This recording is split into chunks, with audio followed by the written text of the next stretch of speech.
Assalamu alaikum amis téléspectateurs et téléspectatrices de la télévision de la vie. Me revoilà pour vous présenter votre toute première numéro de votre émission Et si on a parlé. Je vous avais promis que nous allons parler de tout et sans tabou. Sur ce, pour commencer en beauté, nous allons parler aujourd'hui de la visite médicale avant le mariage. Ouh là là, restez scotchés. Vous êtes des jeunes mariés, vous êtes en couple. Est-ce que xam ngeen lan mooy visite médicale avant le mariage? Est-ce que mës ngeen def visite médicale avant le mariage? Bon bref, c'est pas grave. En tout cas, c'est ce que j'espère. Dañuy ànd ak yéen ñu doxantu ndànk-ndànk dem seeti le docteur Aïcha muy gynécologue bi nga xamante ne moo ngi fii ci biir hôpital Dominique ngir rek mu mën ñu ci andil ay leeral. Aïcha, let's go ñu dem.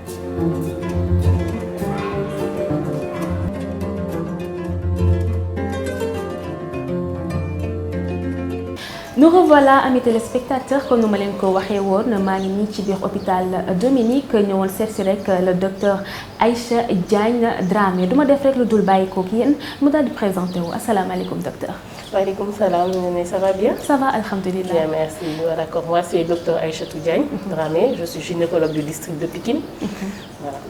Alors docteur gis nga suñu thème du jour dañuy waxtaanee ci visite médicale avant le mariage docteur ñu faral gis ne ñun sénégalais on n'a pas l'habitude d'aller chez le médecin moo xam ne sur n'importe quelle maladie tant que sonnuñu rek duñu dem hôpital par rapport à la visite médicale est-ce que en tant que médecin est-ce que mës nga recevoir des jeunes couples ñëw pour wax na ñu dañoo ñëw pour def visite médicale avant le mariage?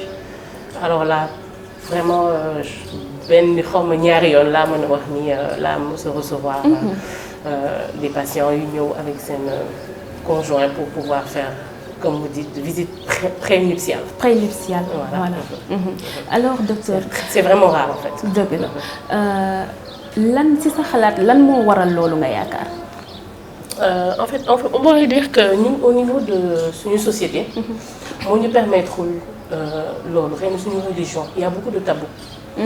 Et le fait de venir à l'hôpital wala nga ñëw pour xool benn gynécologue wala sage-femme la plupart du temps c'est égal grossesse wala égal problème alors que c'est pas ça nit mën na ñëw juste pour une visite de routine déjà loolu lu baax la ci moom d'accord et aussi la plupart du temps on te dit que soo ñëwee fii c'est parce que na nga ragal est-ce que kii ñëwul avant la grossesse avant la comment dirais-je le mariage est-ce que ñëwul parce que dafa am problème de virginité wala dara donc du coup dañ lay stigmatiser donc et malheureusement du loolu dëgg la damay ñëw ci problème mu virginité bi nga wax léegi nii parce que selon moi ci lu ñu xalaat ñun est-ce que visite médicale bi avant mariage bi est-ce que loolu mën nañ ko lijjante parce que ñun suñu société bi virginité dafa nekk li nga xamante ne dafa sacré est-ce que femme bi bu ñëwee avant son mariage mu ñëw est-ce que di nga ko mën a leeral ni yow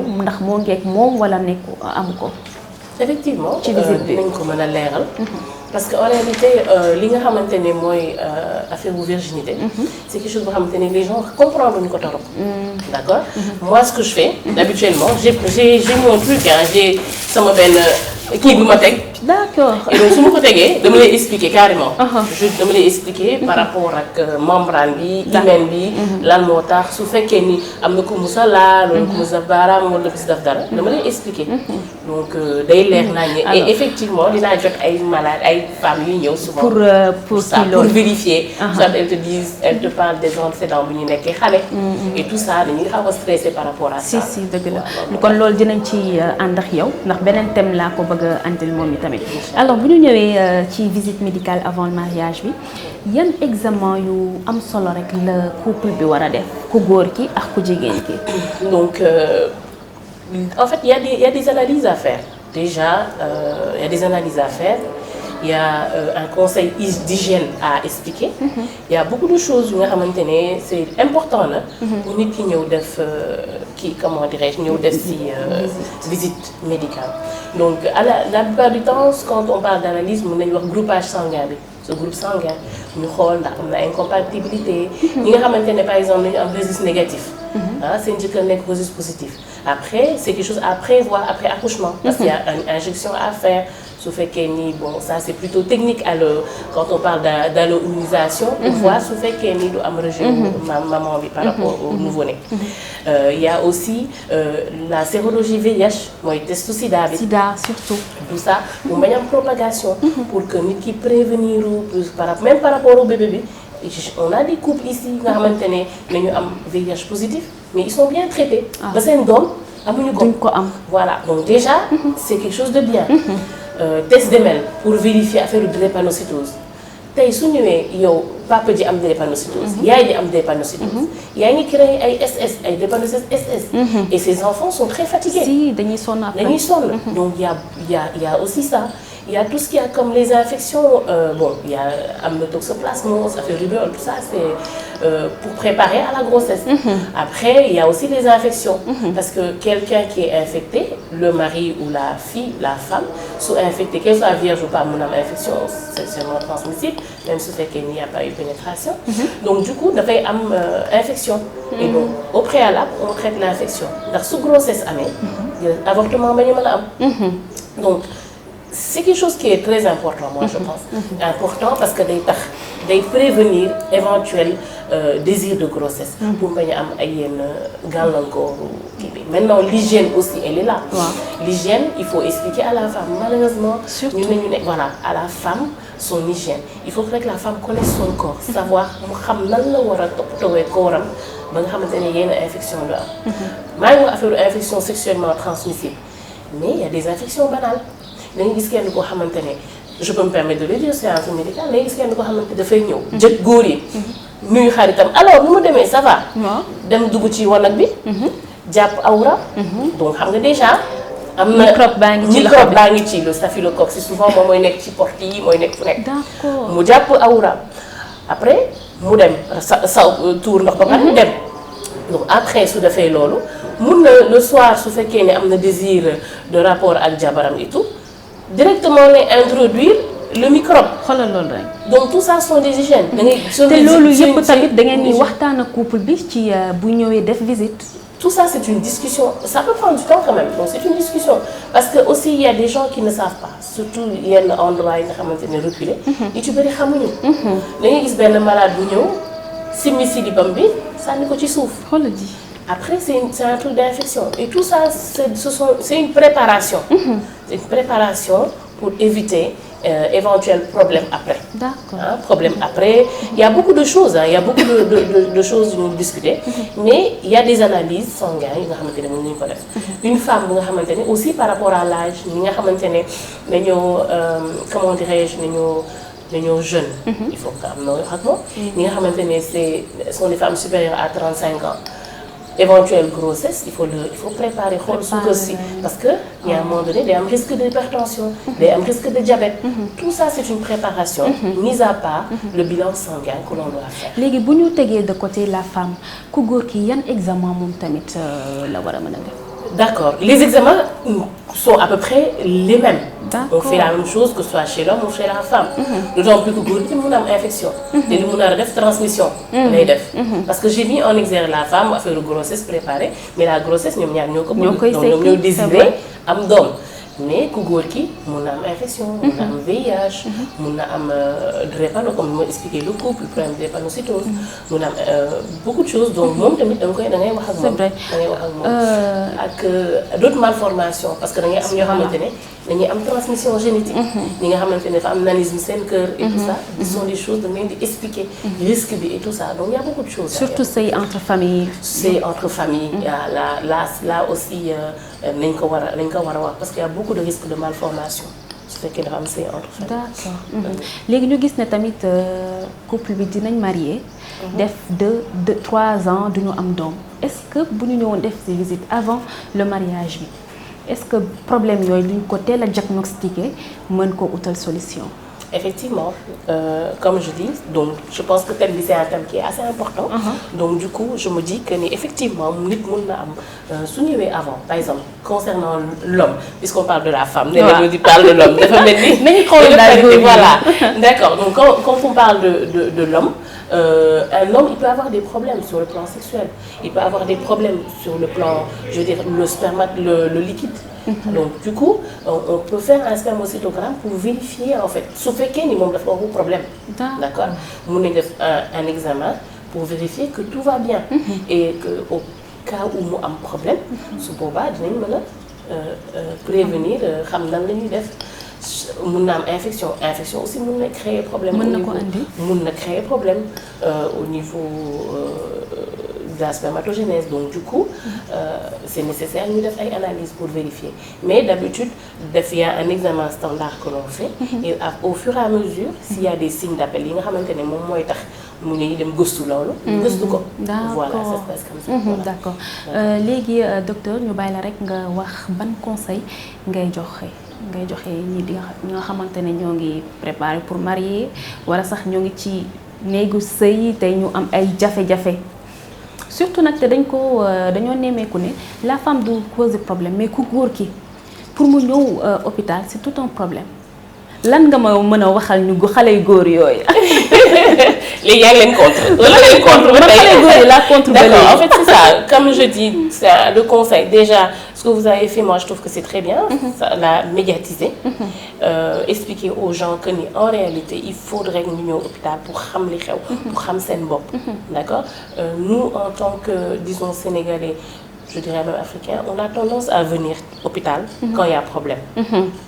Et souvent c'est un peu tard, d'accord. Donc je conseille vraiment à la population, aux couples de venir avant. Su boobaa suñu ñëwee dañu xam li xew parce que en réalité la plupart du temps problème infertilité et problème infertilité souvent on dit que c'est la femme. Alors qu'en réalité ce n'est pas ça. L'infertilité et ça a été bien documenté, c'est un tiers. Probabilité mu nekk jigéen, un tiers probabilité mu nekk góor et un tiers l'incompatibilité du couple. Donc ñoom ñaar ñëpp ñoo war a ñëw hôpital pour ñu discuter, pour ñu expliquer. Moi je me rends compte qu'à chaque fois quand je discute avec il y a des malades yu nga xamante ne seen jëkkër et moi je trouve que c'est très bien les hommes doivent le faire, ils doivent l'accepter. Bu ñu nee parce que ñun en fait ils sont très machos donc ils se disent que c'est eux, c'est pas eux. D'accord, mais je me dis que suñu ñëwee hôpital ak seen jabar seen intérêt jabar la. D'accord, donc je reçois ay malades yu nga xamante ne dañuy ñëw suñu ñëwee da ngay gis su ma expliquer ku góor ki moom mooy gën a sawar a ñëw. C'est ça. Et donc day tax day améliorer lu bari. Donc c'est très important que ñu ñëw. Je conseille vraiment au couple juste avant ñu marier ñu ñëw ñu discuter ñoo ci personnel de santé bu nga xamante ne te bien habilité bu nga xamante ne xam na mu discuter ak ñoom day dalal seen xel dañuy xam. Malade da nga koy expliquer lu mu am. Pour mu comprendre fu mu jëm. mën ko dalal loolu tamit lu am solo kon si bu ñu résumé ci li nga wax rek visite médicale avant le mariage dafa mel ni dafay préparer l'homme et la femme nu ñuy mën a sëy ci seen biir te du ñu am problème mu set gi wax nga ko problème yi nga xamante ne seen i doom dañuy juddu am ay malformation booy marié wu te ñëw seet ci docteur. yooyu yëpp xëy na di nga ko mën a éviter kon docteur Dramé dama sànq nag ba léegi daf ma doon xas ci turam bi te man bëgguma ñu xuloo alors damay def rek pour nga tàggatoo. D'accord. Donc maa ngi leen di remercier et moi je trouve que c'est une bonne initiative le fait de venir ici d'aider la population pour nous comprendre parce que ñun xamuñu ko du suñu habitude. Et voilà. Surtout sujet tabou. loo wax tabou. Surtout sujet tabou comme si ñun amuñu droit yenn yi waruñu xam. Mais je pense que nekk nañ ci benn développement bu nga xamante ne on est en développement évidemment mais nekk nañ ci benn kii de développement bu nga xamante ne nit yi xam nañu lépp internet baa ngi fi donc amatul parents yi ñuy créer ay nëbbante wala tabu ni tere nit yi. nit yi ñu leen expliquer ak peut-être il y a une manière d'expliquer. D'accord, je vous remercie. Merci beaucoup ñu lay remercier ci sa disponibilité. Franchement.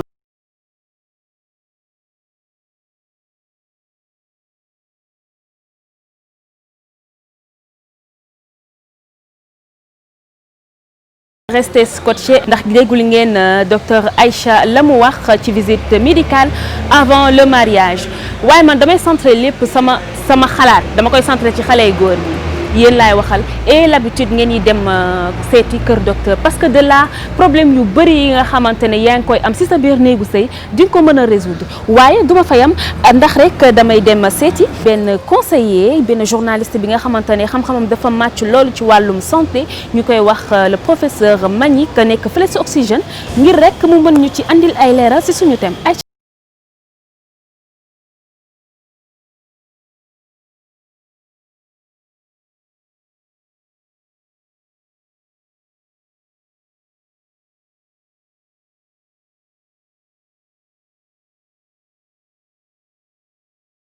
nekk coordonnateur du réseau des médias africains pour la promotion de la santé et de l'environnement yore section bi nekk ci Afrique de l'Ouest mais en même temps aussi nekk membre association des journalistes en santé population et développement. Voilà, merci jërëjëf. Xam nga ñun fii ci Afrique surtout Sénégal amuñu habitude di dem kër docteur rawatina nag jigéen ñi nga xam ne xaj na dañu toll ci am jëkkër te amaguñu jëkkër.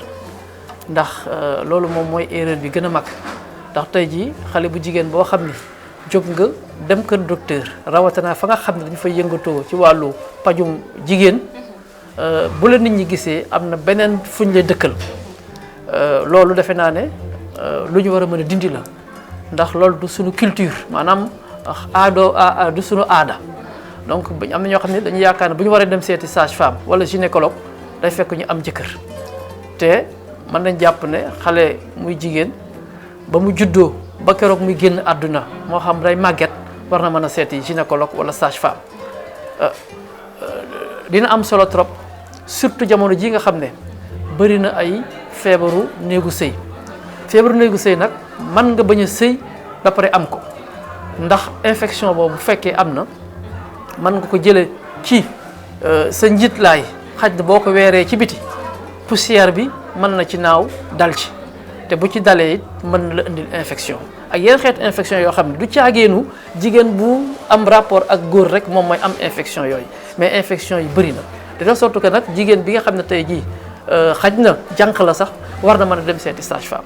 beneen bi tax ñu war a mën a seeti sage-femme wala gynécologue wala kër docteur ci wàllu mbirum sexualité bokk na ci ay règles douloureuses am na ñoo xam ne bu ñuy gis seen règle seen baax day metti seen biir waaw te loolu dina am solo trop balaa nga di ko muy metti wala boo bëggee am ab saafara nga war a dem seeti kër docteur mu jox la ay conseils.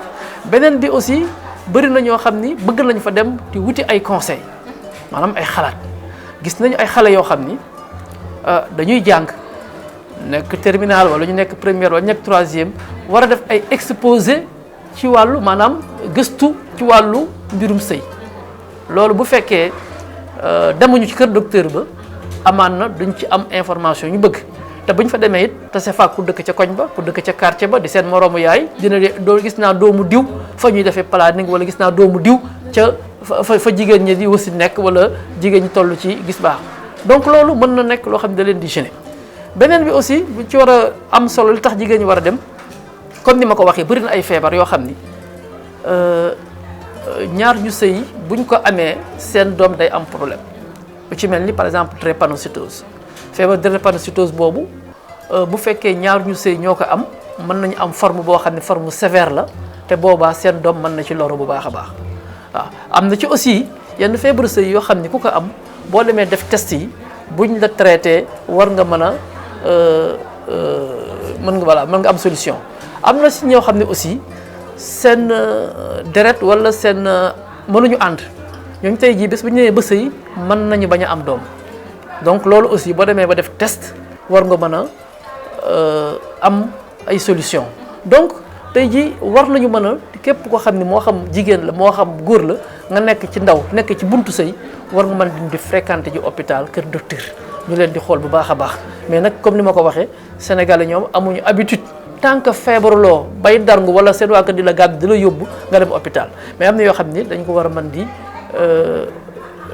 di faggandiku am na ci aussi beneen feebar boo xam ne ñu koy wax ndoxum siti nee na ñu ne ndoxum siti xale bu jigéen bu mu dal boo ko fajul amaan na mën nga bañ a am doom donc yooyu yëpp ay occasion la pour que nit ki war a mën dem seeti docteur pour que mën ko mu régler problème yu bëri loolu la mooy li nga xam ne daal peut-être mën nañ ko ci wax pour wane rek ne daal seeti kër docteur dina am solo trop moo xam ki am jëkkër la moo xam ki amul jëkkër la mais boo dee jigéen même ngay góor aussi am na test yoo xam ne war ko mën def pour que ba ci sax VIH sida ndax tey ji waroon nañu man normalement di def ay test prénuptiaux maanaam ay test yoo xam ne laata ngay dugg ci néegu sëy nga koy am loolu nag xaj na bëreewul Sénégal wala du suñu aada waaye normalement tey jii am na ci ñoo xam ni bu ñu sëyee dañu am problème boobu bu fekkee yow xaj na du caagoon sax ñàkk wóolu waaye feebaru fu mel ni VIH sida mën nga ko amee ci fànn yu bëri donc tey ji dem seet sa bopp ba xam yaay kan dina ci am solo trop damay jox exemple bala may jeexal fu mel ni Iran am na ci benn feebar boo xam ni ñaar ñu bu ñu bokkee même gène bi bu ñu ko amee dañuy jul doom joo xam ni doomu mongol lay doon te état bi ñoo jël en charge santé population bi ñu am jamono joo xam ni feebar bi dafa bëri lool presque sur 5 enfants kenn ki da koy am état bi nag di dépenser beaucoup d'argent par rapport à ça mujj gi nag ñu ne léegi balaa kenn sëy da ngay def test bu fekkee da ngeen def test yi mu leer na yéen ñi am ngeen ko te boo leen amee doom day nekk mongol bu boobaa da ngeen di bañ a sëy boo ngeen jël seen responsabilité boo leen sëyee doo leen ci am doom donc foofu tollaguñ fa ci Sénégal mais je pense que quand même ci wàllu drépanocytose aussi vraiment war nañ ci góorgóorlu bu baax a baax de telle sorte que képp koo xam ne xaj na bëggoo lor sa doom puisque am doom aussi bu dëkk ci hôpital bu dégg bëccëg loolu aussi rafetul te neexul tamit voilà donc ku sañoon boo amee doom dafay nekk doom joo xam ne doom ju wër la ju mucc ayib donc tey jii li ñu war a def rek mooy favoriser test yooyu ba nga xam ne képp koo xam ne xaj na yaa ngi bëgg sëy dugg ci néegu sëy nga def test yooyu waaw di leen gërëm di leen sant bu baax a baax ci li nga xam ne yéen a ngi koy def di yee askan wi puisque surtout ci wàllu wér-gu-yaram comme ni ñu koy faral di waxee nekk na domaine boo xam ne dañ ko war di fàggandiku waaw la prévention puisque Sénégal amuñu ay moyens yu ñu fajoo xam nañ ko puisque bi fi Covid bi ñëwee rek gis nañu wane ne sunu impuissance par rapport ak yenn maladies yi léegi nag di ëpp solo moom mooy lii ngeen di def mooy fàggandiku wolof day wax naan fagaru moo gën faju wala fegu moo gën faju donc tey jii lii bu fekkee def nañ ko informer les parents informer population que ne kat bu ñu gisee te léegi xale bu jigéen buy dem di seeti sage-femme wala muy seeti gynécologue bu ko kenn sikk ndaxte lam fay wuti mbiru wér-gu-yaram rek lay wuti waaw donc loolu dina am solo trop ñu de ko moo tax ma leen di gërëm ci initiative bi ngeen am ci seen thème bu am solo bi di leen ñaanal rek yàlla na leen yàlla jàppale.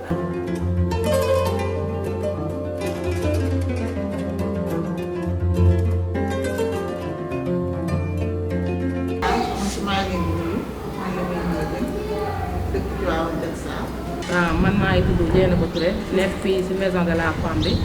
man la Ndiaga Ndoye dëkk Jàmm. sëy boo ciy dugg am koy seetaan mën ngaa seet sa bopp seen deret jege ngeen jur ay ñoom wala ngeen jur ay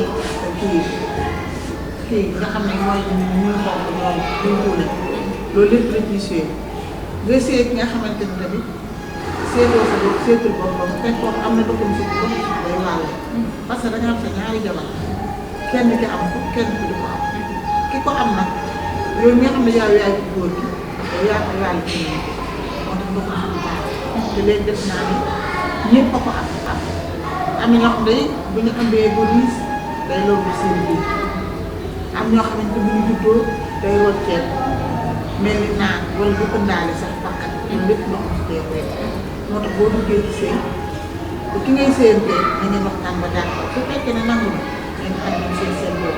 waaw li ma ci dund mooy sama turandoo ma papaam ñoo bokk benn papa mu tuddee ma ko ma yóbbu ko mu sëyi ba mu sëyee léegi ren la fukki at ak juróom te mosu faa am lool te moom dem na fu nekk yóbbu nañ ko amul fu ñu ko yóbbu nañ ko gynécologue bu nekk yóbbu nañ ko ci sëriñ su nekk waaw te jëkkëram moom nangu wut a def benn fii Dakar liggéey moom mu nga fee ca tur nangu wut a def benn boo ko nee dafa mën yaay parce que man mii dama ko dund ndax dama am sama taabu jigéen macha allah mu baax lool ci man bëgg ma lool di jàngi métier di ma dimbali di ma jàppale ñu dem ba benn jamono yàlla dogal mu am benn xale bu góor bu ko bëgg gendarme la nag ah bi mu ko bëggee nag ñëw di ko wër si di ko seet nga xamal ko ne ko fii moom boo bëggee jabar da ngay ñëw ko wax ci may la du suñu mbokk nag malheureusement bokkuñu dara waaye nag ba ñu laajee xale bu jigéen bi mu ne moom it bëgg la te kooku toll na ci sëy